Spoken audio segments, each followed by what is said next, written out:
Thank you for the opportunity to speak today. Again, my name is Marty Drake. This is my wife, Rachel, and this is Sully, who has Down syndrome. We live in Livingston, Texas, where Rachel's employed by Camp Cholier. I'm a detective for City of Livingston Police Department and been in law enforcement for 20 years. Wow. So I shouldn't be nervous. I've testified many times, but never in something this emotional. We're here asking that you reinstate the Medicaid cuts to pediatric therapies, which you approved last session.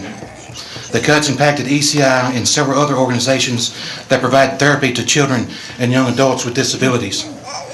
Over the past year, our therapy providers in Livingston have made temporary adjustments and are able to continue services to Sully and others. However, if we have been advised by one of our therapists that Medicaid cuts are not reinstated, they will not be able to remain open, and Sully will not be able to receive occupational therapy in Livingston. This will not only affect Sully and every other child who receives OT in Polk and surrounding counties, as we are a rural area. It will be small rural areas that these funding cuts impact first and the most. Early childhood intervention and therapy will prepare Sully and others with disability to have a successful life. In 2002, I began volunteering as a coach for the Polk County Special Olympics basketball team, the Go-Getters. In 2003, I began hosting the regional tournament in Livingston, with the 2017 tournament just a few weeks away.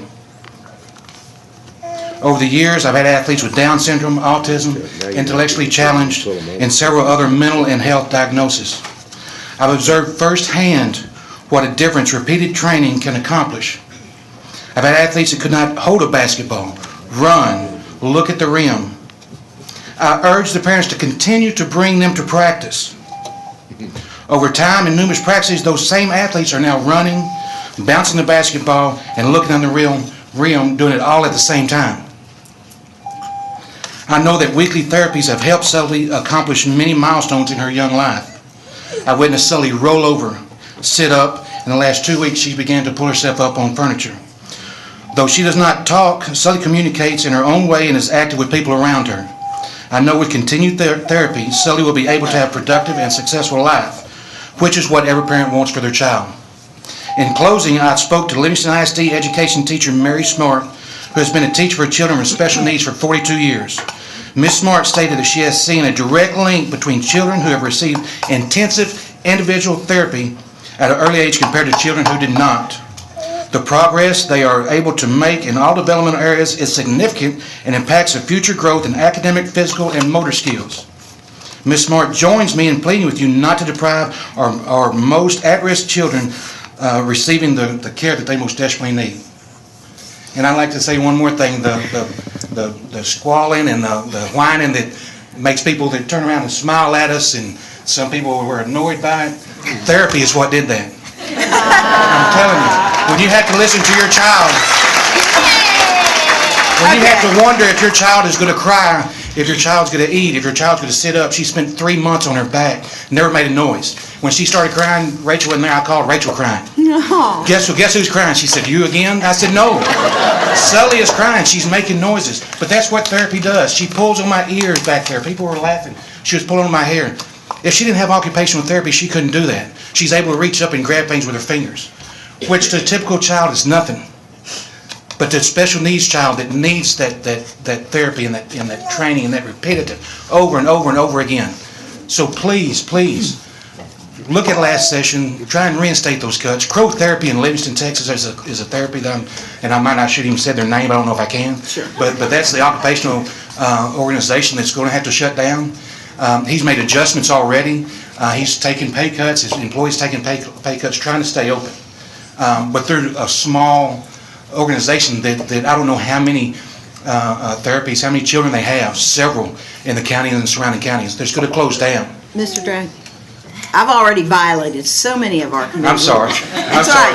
I know I should stay on here. I appreciate your passion. I appreciate the people out there that applaud against the rules. They're not supposed to applaud, but that's okay. But I absolutely want to make sure that your daughter and all of these other children receive these services.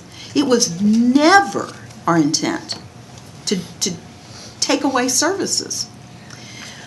I don't know how much of the history you know, and I don't know how much, we want to get into this, but we were told that the state of Texas, were being charged rates that were exponentially higher than rates that were being paid in other states, that were being paid to non-Medicaid providers. And that was the reason that this all came up. That was the beginning. We have a rider in the last budget that explicitly states that the commission should consider access to care when implementing those rates. So if your child if it was impossible for her to get services at the rate that the state now says it will pay, we will make sure in any case no child is denied services. And if that's happening, we will address it. But it makes me very sad that people are so frightened. There is not a member up here that doesn't absolutely want children like your daughter to have the wonderful success that we're seeing. Yes, ma'am. And it makes me very, very sad that people are being frightened.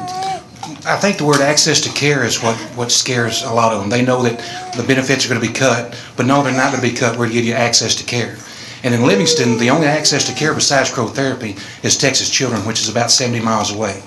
I have vacation time and sick time that I've been allotted to take off for Sully, and also Rachel has the same some time to take off also. So the access to care, I mean, we're prepared to do whatever we have to do, to take Sully, if that means one of Rachel having to not stop working, or myself to stop working. But the access to care in rural areas, some parents in Polk County and the surrounding area don't have transportation to get access to care in downtown Houston. But that's the reason the rider was in there, to make sure that access to care is not a prevention to services. No service should be cut. That child is entitled to these services.